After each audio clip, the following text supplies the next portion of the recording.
কৃষ্ণ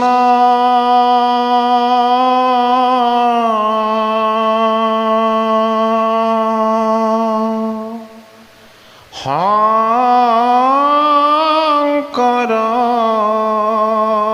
গুৰু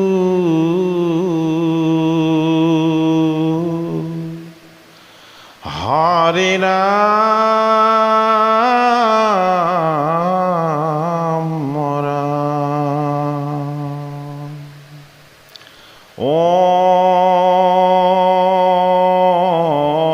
নমো ভগৱতে বাসুদেৱায়।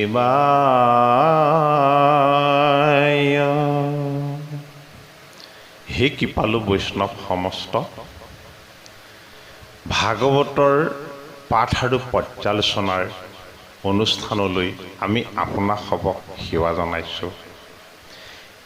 ইতিমধ্যে আমি এভাগী পাঠ পৰ্যালোচনাত আগবঢ়ালোঁ ভাগৱত মানে কি। এইবাৰ আমি দ্বিতীয় ভাগী পাঠ পৰ্যালোচনা ভাগৱতৰ লগত সংগতি ৰাখি আগবঢ়াব বিচাৰিছোঁ ভাগৱতৰ স্কন্ধ মানে কি। অশোক নিগদতি পৰীক্ষিত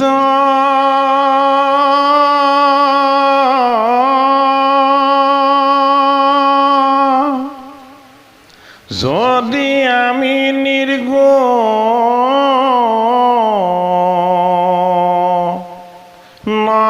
স্থিত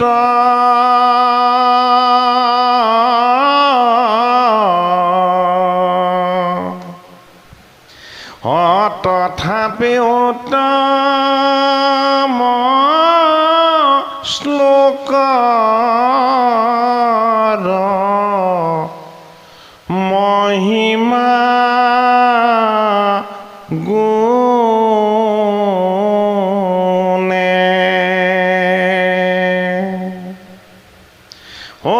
কৰিলে মোক বৈশচিত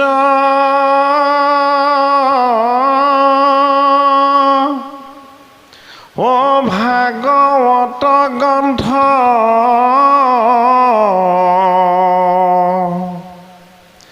বিপৰীত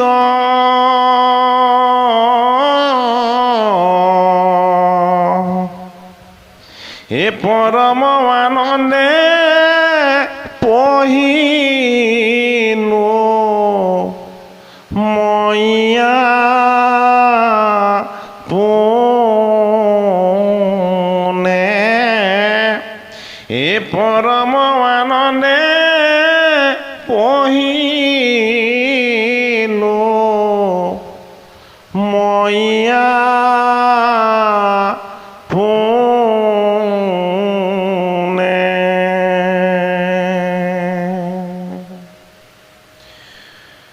পৰীক্ষিতৰ গুৰু ভগৱান সুখদেৱ মুনিজনাই কৈছে যে যদি আমি নিৰ্গুণতে স্থিত হৈ আছোঁ তথাপি উত্তম শ্লোকৰ মহিমা যি সীমাহীন গুণ, উত্তম শ্লোকৰ এই সীমাহীন গুণে মোৰ চিত্তক ভগৱন্তৰ গুণময় হৰিৰ অধীন কৰিলে। ভাগৱত গ্ৰন্থ সঁচাই বিপৰীত, কোনো গ্ৰন্থৰ লগত ভাগৱত গ্ৰন্থৰ তুলনা নহয়। ভাগৱত হ'ল বৈকুণ্ঠৰ কল্পতৰু। মই নিজেই পৰম আনন্দে সেইবাবেই ভাগৱত পঢ়িলোঁ, কীৰ্তন কৰিলোঁ। হে মোৰ শিষ্য পৰীক্ষিত, নিজে যেতিয়ালৈকে ভাগৱত হৈ যাব নোৱাৰিব তেতিয়ালৈকে ভাগৱতৰ ভাৱ, ভাগৱতৰ বোধ, ভাগৱতৰ ৰস, ভাগৱতৰ অমৃত তত্ত্বৰ কেতিয়াও পৰিপূৰ্ণ সন্ধান লাভ কৰিব নোৱাৰিব। সেয়েহে ভাগৱত গ্ৰন্থ সমস্ত গ্ৰন্থৰ ভিতৰত বিপৰীত, কিয়নো বাকী গ্ৰন্থবিলাক হ'ল ভগৱন্তৰ কেৱল একোটা অংশ। ভাগৱত ভগৱন্তৰ দ্বাদশটা স্কন্ধ যুক্ত ভাগৱত ভগৱন্ত ঈশ্বৰৰ নিৰ্গুণ নিৰাকাৰ পৰিপূৰ্ণ পূৰ্ণব্ৰহ্ম হৰিৰ ৰূপ। বৈকুণ্ঠত যিদৰে মোহ নাই, বৈকুণ্ঠত যিদৰে মায়া নাই, বৈকুণ্ঠত যিদৰে জগতৰ হৰিক ভকতসকলে, বৈষ্ণৱসকলে, উপাসকসকলে কেৱল স্তুতি কৰি চতুৰ্ভুজ ৰূপ ধাৰণ কৰি ভগৱন্তক সেৱা সৎকাৰ আৰু উপাসনা কৰি আনন্দময় হৰিত অক্ষয় অব্যয় হৈ লীন গৈ থাকে।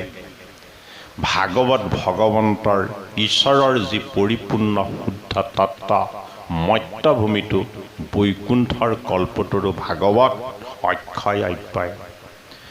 বাকী শাস্ত্ৰতকৈ এই শাস্ত্ৰ বেলেগ এইটো কাৰণেই যে ৰামায়ণ সপ্তকাণ্ডযুক্ত। ৰামায়ণৰ প্ৰতিটো অধ্যায়ৰ নাম ৰখা হ'ল কাণ্ড। মহাভাৰত প্ৰতিটো অধ্যায়ৰ শিৰোনাম ৰখা গ'ল পৰ্ব। প্ৰতিটো খণ্ডক বা ভাগক মহাভাৰতত পৰ্ব হিচাপে নামকৰণ কৰা হ'ল। গীতাৰ প্ৰতিটো অধ্যায়ক যোগ হিচাপে আখ্যা দিয়া হ'ল। আৰু ভাগৱতৰ প্ৰতিটো খণ্ডক বা প্ৰতিটো ভাগক স্কন্ধ হিচাপে নামকৰণ কৰা হ'ল। ৰামায়ণ সপ্তকাণ্ডযুক্ত, মহাভাৰত 18 পৰ্বযুক্ত, গীতা 18 যোগ সম্বলিত আৰু ভাগৱত দ্বাদশ স্কন্ধযুক্ত। সপ্তকাণ্ড ৰামায়ণৰ লগতো ইয়াৰ কোনো মিল নাই, বিশেষ নাই। বিশেষ পৰ্বৰ লগত মহাভাৰতৰ লগত নাই, যোগ সম্বলিত গীতাৰ লগত। ভাগৱত হ'ল ভগৱন্তৰ প্ৰাণময় মূৰ্তি, বাক্যৰূপ ব্ৰহ্মৰূপ, শুদ্ধ সনাতন সত্য তত্ত্ব। সেইবাবেই ভাগৱতৰ প্ৰতিটো অধ্যায়ক অৰ্থাৎ প্ৰতিটো তাৰ ভাগক স্কন্ধ বা অংশ বা ডাল বুলি কোৱা হয়। সেইটো কাৰণেই ভাগৱত ভগৱন্ত প্ৰভুৰ পৰিপূৰ্ণ শুদ্ধ ৰূপ। এনেই স্কন্ধ শব্দই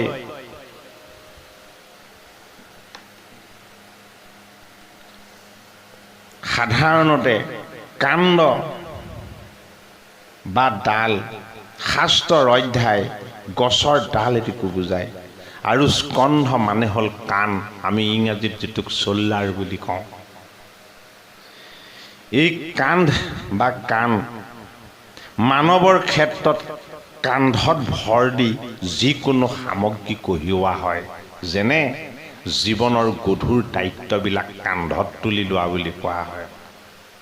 যে মই সংসাৰৰ দায়িত্ব অতি কোমল বয়সতে কান্ধত ল'ব লগা হ'ল, যিটো কাৰণত মোৰ জ্ঞান বিদ্যাবুদ্ধিৰ বিকাশত বহুত বাধা আহি গ'ল। আমাৰ দুখন কান্ধ, এখন বাওঁ কান্ধ, এখন সোঁ কান্ধ। আমি জগতৰ ঈশ্বৰৰ কৃপাত মানৱ ৰূপেৰে জীৱন পাইছোঁ। দুখন কান্ধত যেন সোঁ আৰু বাওঁ, বামফালে আমাৰ মায়া, সোঁফালে আমাৰ ভক্তি।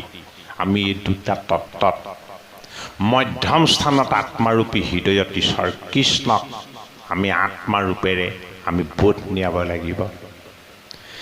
এই দুখন কান্ধতেই আমাৰ জীৱনৰ সমস্ত কৰ্তব্যমুখী দায়িত্বক আমি চাৰি পুৰুষাৰ্থ ৰূপেৰে সাধন কৰিব লাগিব। কিন্তু এই কান্ধৰ দায়িত্ব বা স্কন্ধ ভাগৱত স্বৰূপ বিপৰীত গ্ৰন্থৰ ক্ষেত্ৰত অতি গভীৰ, অতি বেলেগ। কিয়নো মানৱৰ ক্ষেত্ৰত কান্ধত ভৰি দি যিকোনো সামগ্ৰী যিদৰে কঢ়িওৱা হয়, সৰু ল'ৰা ছোৱালীক পিতৃ মাতৃ বা জ্যেষ্ঠজনে কান্ধত তুলি বোকা পানী আদি পাৰ কৰি দিয়াৰ ব্যৱস্থাও কৰে। ভাগৱতৰ স্কন্ধস্বৰূপ কান্ধত ভগৱানেও তেওঁৰ অতি প্ৰিয় ভাবুক ভক্তক বিপদে আপদে নিজৰ কান্ধত তুলি তিনি তাপময় দুৰ্গৰ সংসাৰ চক্ৰৰ যান্ত্ৰণাকাৰী ভৱবৈতৰণী নদীখন পাৰ কৰি দিয়ে। ভগৱানৰ ৰাম কৃষ্ণ হৰি নাম লৈ ভকতি কৰিলে লোভ মোহ কাম ক্ৰোধ মদ মাৎসৰ্য আদি কুম্ভীৰ মগৰ, সুখ মোহ ক্ষুধা তৃষ্ণা জৰা মৰণ বা মৃত্যু ভয় আদি ছয় উৰ্মিৰে আৱৰি থকা ভৱ সমুদ্ৰখন পাৰ হ'বলৈ সহজ হয়। গতিকে ভগৱন্ত মহাবাহু ভগৱান ৰামচন্দ্ৰই তেওঁ শ্ৰীৰাম অৱতাৰত যেতিয়া মাৰিচ সুবাহু আদি ৰাক্ষসক বধ কৰি তেওঁৰ গুৰু বিশ্বামিত্ৰ ঋষিৰ যজ্ঞ ৰক্ষা কৰিছিল, তেতিয়া ভগৱান ৰামচন্দ্ৰৰ প্ৰশংসা কৰি গুৰু বিশ্বামিত্ৰই কৈছিল, হে শ্ৰীৰাম তুমি মহাবাহু। ভগৱন্ত ঈশ্বৰৰ মহাবাহু স্বৰূপ ৰূপ, ভাগৱত স্বৰূপ তেওঁ দ্বাদশটা স্কন্ধ, সহস্ৰ নামৰ অধিকাৰী ভগৱন্তৰ বাহু যেন অনন্তমুখী সহস্ৰৰূপ। আমাৰ দুবাহুৰ জীৱনৰ দুখ যান্ত্ৰণা আৰু কষ্টবিলাকক আমি কাৰ কান্ধত আশ্ৰয় দি অতিক্ৰম কৰিবলৈ যত্ন কৰিম? জীৱনৰ তিনি তাপৰ ভাৰ কোনে ল'ব? সংসাৰৰ নিকাৰৰ ভাৰ কোনে ল'ব? মনৰ তৃষ্ণাৰ পৰা উৎপত্তি হোৱা নিৰ্বাণ অৱস্থাত আনন্দিত হৈ থকাজনক জগাই দিয়া, নিজৰ সুখ ভোগৰ অৱজ্ঞা কৰিছে বুলি মৰা সাপ মেৰিয়াই দিয়া অজ্ঞান মোহতা, এইবিলাকৰ দায়িত্ব কোনে ল'ব? ক্ৰোধৰ পৰা উৎপত্তি হোৱা মৃত্যু সদৃশ যমৰূপ তক্ষকৰ বিষাক্ত দংশনৰ পৰা আমাক কোনে মুক্ত কৰিব? জীৱন যদিও আমি সুখকৰ বুলি ভাবোঁ, জীৱনৰ বাস্তৱ অনুভৱে প্ৰত্যেককেই শিকাইছে, প্ৰত্যেককেই বুজাইছে, জীৱন মানি হ'ল সান্তনাদায়ক। পিতামহ ভীষ্মৰ পৰা আৰম্ভ কৰি পাণ্ডুৰ পৰা যজাতিৰ পৰা যিমান যত ৰজা ধৰ্মৰাজ যুধিষ্ঠিৰলৈকে প্ৰত্যেকৰে জীৱন চৰ্যাক যদি আমি ভালদৰে গভীৰভাৱে অধ্যয়ন কৰি চাওঁ, কোনোজনৰ জীৱনেই সুখকৰ নহয়। জীৱন বুলি ক'লেই দুখদায়ক, জীৱন বুলি ক'লেই সান্তনাদায়ক, জীৱন বুলি ক'লেই যেন ভয় লগা বস্তু। ভগৱন্তই কুৰুক্ষেত্ৰৰ 18 দিনৰ যুদ্ধ সমাপ্ত কৰিলে। 11 ঐক্যহীন সৈন্যক 7 ঐক্যহীন সৈন্যৰ যোগেদি তেওঁ পৰাভূত কৰিলে। কিমান যুঁজিব জীৱনত, কিমান যুদ্ধ দিব?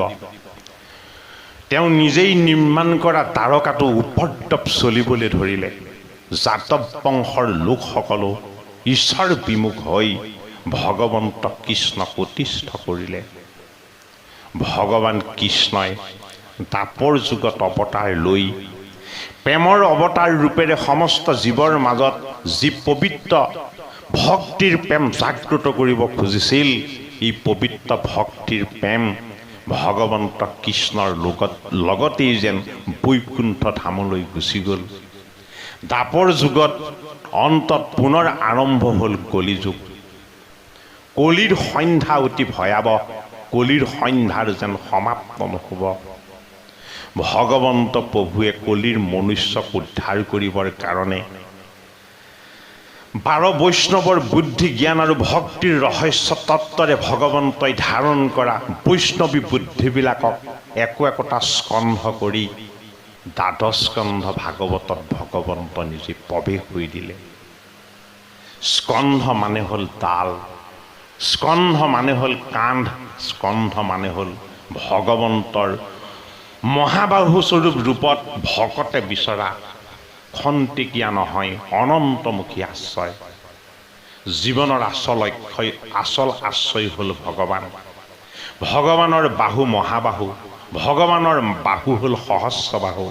ভগৱানৰ এই বাহুৰূপী স্কন্ধৰ ৰূপেই হ'ল শ্ৰীমদ ভাগৱত শাস্ত্ৰ দ্বাদশ স্কন্ধযুক্ত। হে প্ৰথম দ্বিতীয় স্কন্ধে চৰণ দুতয়,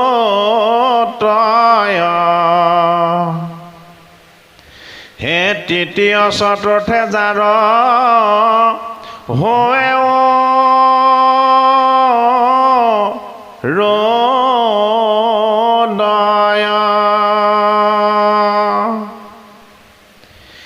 হে নাভি দেখে পঞ্চম স্থে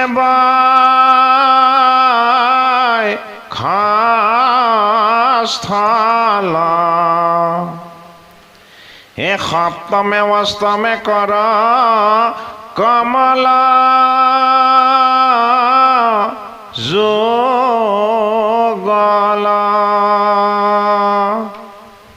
হে কণ্ঠ দেখে নৱমদ সমেজা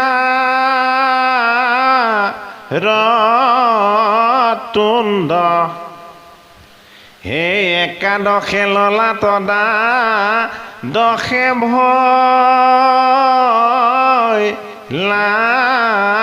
মুণ্ড, হে এনে ভাগৱতৰ ৰতিম নোহৰ, তমাল সদৃশ বৰ্ণ শ্যামক লেৱৰ, হে তমাল সদৃশ বৰ্ণ শ্যামক লেৱৰ। ভগৱন্তৰ পৰিপূৰ্ণ ৰূপেই হ'ল ভাগৱত। ভাগৱত দ্বাদশ স্কন্ধযুক্ত। প্ৰথম স্কন্ধ হ'ল ভাগৱত ভগৱন্তৰ বামপদ, দ্বিতীয় স্কন্ধ হ'ল ভাগৱত ভগৱন্তৰ সোঁপদ, তৃতীয় স্কন্ধ হ'ল ভাগৱত ভগৱন্তৰ বামউৰু, চতুৰ্থ স্কন্ধ হ'ল ভাগৱত ভগৱন্তৰ সোঁউৰু, পঞ্চম স্কন্ধ হ'ল ভগৱন্তৰ নাভিপদ্ম, ষষ্ঠ স্কন্ধ হ'ল বক্ষ, সপ্তম স্কন্ধ হ'ল তেওঁ বাম হস্তপদ্ম, অষ্টম স্কন্ধ হ'ল তেওঁৰ সোঁহস্তপদ্ম, নৱম কণ্ঠ হ'ল ভাগৱত ভগৱন্তৰ কণ্ঠ, দশম স্কন্ধ হ'ল ভাগৱত ভগৱন্তৰ বুকপদ্ম, একাদশ স্কন্ধ হ'ল ভাগৱত ভগৱন্তৰ ললাট আৰু দ্বাদশ স্কন্ধ হ'ল ভাগৱত ভগৱন্তৰ শিৰ। ভাগৱত গ্ৰন্থ বিপৰীত। ভাগৱত গ্ৰন্থৰ বিপৰীত এয়াই ৰূপ যে ভাগৱত পৰিপূৰ্ণ ভগৱন্তৰ নিৰ্গুণ নিৰাকাৰ ঈশ্বৰ তত্ত্বৰ পৰিপূৰ্ণ ৰূপ। বাংময় মূৰ্তিৰ ৰূপেৰে ভগৱন্তৰ সমস্ত সত্তাক বৈকুণ্ঠপতিয়ে বৈকুণ্ঠৰ কল্পতৰু এই শাস্ত্ৰৰ মাজতেই যেন নিবাস কৰাই ৰাখিছে। সেয়েহে ভকতৰ কাৰণে ভাগৱত হ'ল কল্পতৰু। ভকতে বাংময় মূৰ্তি ভাগৱত স্বৰূপ ভগৱন্তৰ নিৰ্গুণ নিৰাকাৰ ৰূপক উপাসনা কৰে। সেয়েহে মাধৱ মহাপুৰুষে আমাক জনাইছে যে সকল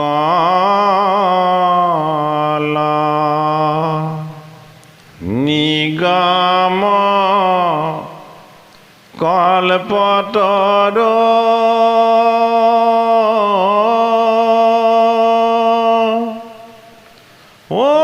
তাৰ ফল মহা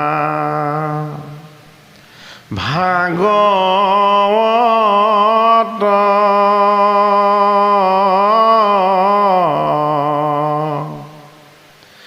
অশোক মুখে আহি ভূমিত ভৈলাবী দিত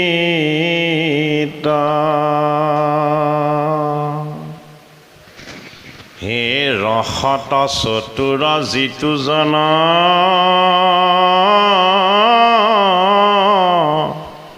কৃষ্ণৰ চৰণে দিয়া মন হে পৰম সন্তোষে পিয়ক ফলয়ামৃত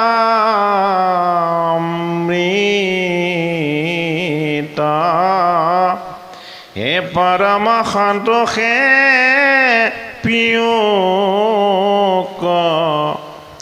ফলয়ামৃত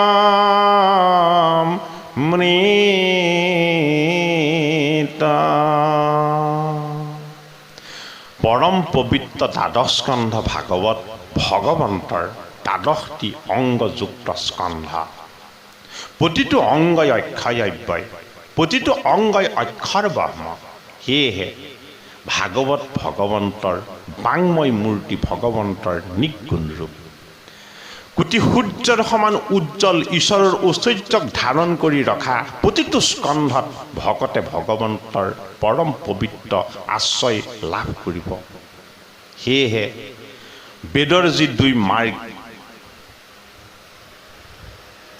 নিগম মাৰ্গ আৰু আগম মাৰ্গ ভাগৱত হ'ল বেদৰ পৰম পবিত্ৰ ৰহস্য তত্ত্বৰ নিগম মাৰ্গ এই নিগম মাৰ্গ সমস্তখিনি কল্পতৰু কল্প মানে সময় তৰু মানে বৃক্ষ বৈকুণ্ঠৰ কল্পতৰুৰূপী ভাগৱত ভগৱন্তৰ ৰহস্যময় বৃক্ষ তাৰ ফলেই হ'ল মহাভাগৱত নিগম মাৰ্গৰ পৰা যি ফল ৰূপেৰে নামি আহিছে এয়াই হ'ল মহাভাগৱত আৰু ভূমিত বিদিত হৈছে ব্যাসনন্দন শুকৰ মুখেৰে অভিসম্পাদযুক্ত পাণ্ডৱৰ নাতিয়ে যেতিয়া হাহাকাৰ কৰিলে গংগাৰ পাৰত গৈ সহস্ৰ ঋষিক যেতিয়া প্ৰশ্ন কৰিলে হে ঋষিশ্ৰেষ্ঠসকল মোক আপোনালোকে উদ্ধাৰৰ পথ দৰ্শন কৰক মই কি কৰিলে অভিসম্পাতৰ পৰা মুক্ত হ'ব পাৰিম মৃত্যুমুখী এই জীৱনে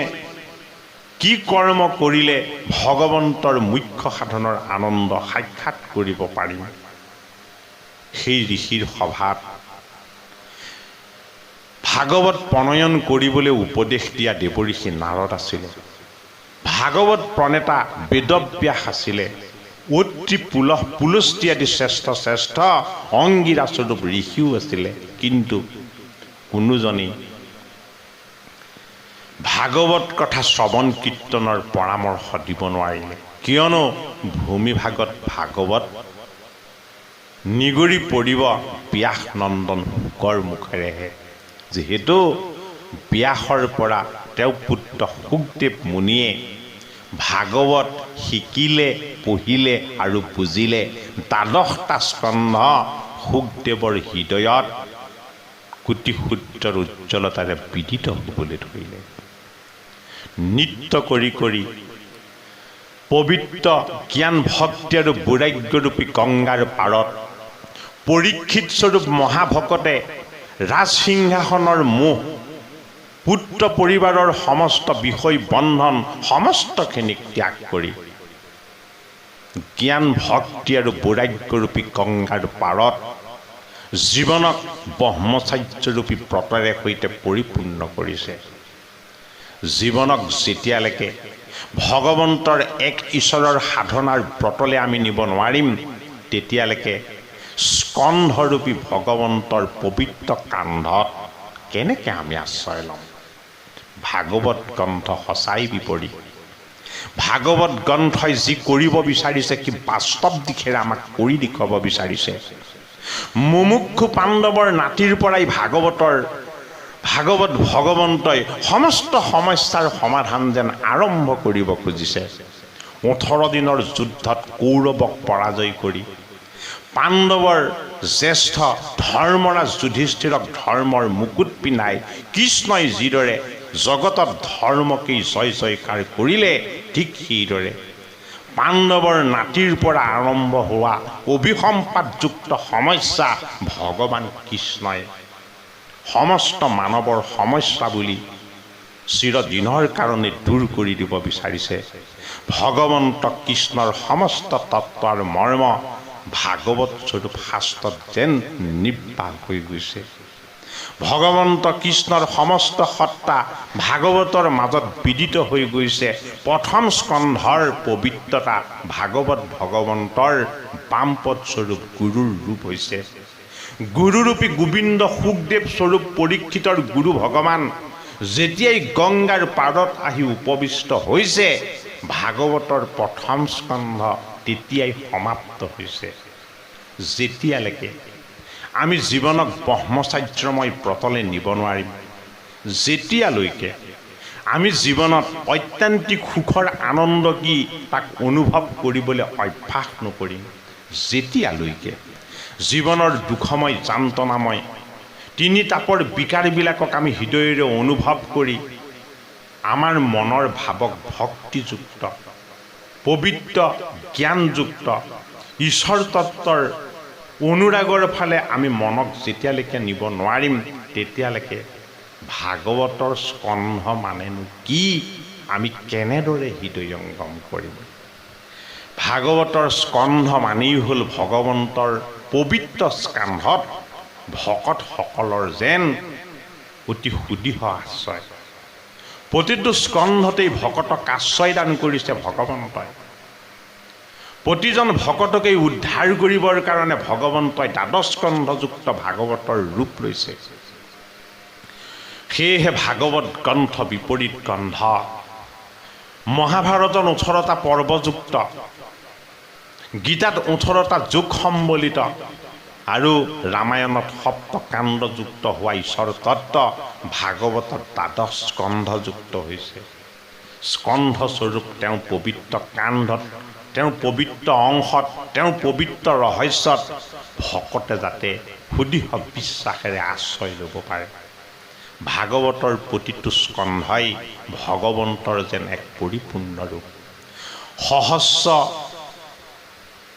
নয়নযুক্ত ঈশ্বৰৰ সহস্ৰ বাহুৰ যি সুবদ্ধতা, এই সমস্তখিনিক দ্বাদশ স্কন্ধ ভাগৱততেই ভগৱন্তই ধাৰণ কৰি ৰাখিছে। প্ৰতিটো স্কন্ধই ভগৱন্তৰ ৰহস্যময় তত্ত্বৰ পৰিপূৰ্ণ ৰূপ। প্ৰথম স্কন্ধ হ'ল ভাগৱতৰ বামপদ স্বৰূপ ভগৱন্তৰ গুৰুৰূপ। গুৰুৰূপী গোবিন্দ হৈ ভাগৱতৰ প্ৰথম স্কন্ধই সমস্তজনকেই গংগাৰূপী জ্ঞান ভক্তি আৰু বৈৰাগ্যৰ পাৰলৈ যেন নিমন্ত্ৰণ কৰিছে। সেয়েহে যিজন ভাবুক, যিজনে ভাবিবলৈ আৰম্ভ কৰিছে, যিজনে বুজিবলৈ অভ্যাস কৰিছে, যিজনে জীৱনৰ সকলো সমস্যাই ভগৱন্তৰ চৰণত অৰ্পণ কৰি দিবৰ কাৰণে অনুশীলন কৰিছে, সেইজনেই ভাগৱতৰ স্কন্ধৰূপী কান্ধত আশ্ৰয় লৈ এই ভৱসাগৰৰ মায়ামোহৰ বিকাৰৰ পৰা সম্পূৰ্ণৰূপেৰে মুক্ত হৈ যোৱাৰ পথৰ সন্ধান পাইছে। ভগৱন্ত প্ৰভুৰ ৰহস্যময় তত্ত্ব দ্বাদশ স্কন্ধযুক্ত ভাগৱতক নিবন্ধিত কৰি ভগৱন্তই তেওঁ পৰিপূৰ্ণ এই বাংময় মূৰ্তিৰ যোগেদি বৈকুণ্ঠৰ শুদ্ধ ৰূপক প্ৰকট কৰাৰ দৰেই ভগৱন্তৰ বাংময় মূৰ্তিৰ ৰহস্যময় তত্ত্বত আশ্ৰয় লৈ সমস্ত ভকতকেই তেওঁ চৰণত ঠাই দিব খুজিছে। আমাৰ কেৱল লাগিব ভক্তিৰ অনুৰাগ, ভগৱন্তৰ গুণ নাম যশৰ প্ৰতি গভীৰ স্পৃহা। যেতিয়ালৈকে আমি ভাবিবলৈ অভ্যাস নকৰি ভগৱন্তৰ পবিত্ৰ শুদ্ধ তত্ত্বক যেতিয়ালৈকে আমি চিন্তা কৰিবলৈ আমি অনুশীলন নকৰিম, তেতিয়ালৈকে আমাৰ ভাৱ জাগ্ৰত নহ'ব। ভাৱ জাগ্ৰত কৰি আমাৰ হৃদয়ত সুপ্ত হৈ থকা ঈশ্বৰৰ স্বৰূপক আমি চিন্তা চেতনা আৰু ভক্তিৰে জাগ্ৰত কৰি আমাৰ ভাৱক গভীৰ কৰিব লাগিব। ভাৱ গভীৰ হ'লে জ্ঞানৰ উদয় হ'ব, জ্ঞানৰ উদয় হ'লে বুদ্ধিৰ বিকাশ হ'ব, বুদ্ধিৰ যদি বিকাশ হয় ভগৱন্ত প্ৰভুৰ আদিত্যৰ প্ৰকাশ হ'ব।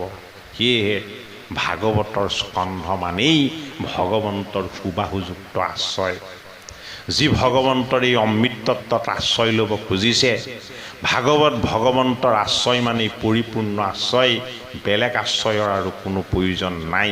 কলিৰ যুগৰ সমস্ত প্ৰজাক উদ্ধাৰ কৰিবৰ কাৰণে ভাগৱত দ্বাদশ স্কন্ধযুক্ত হৈ ভগৱন্তৰ নিগুণ পৰিপূৰ্ণ ৰূপ।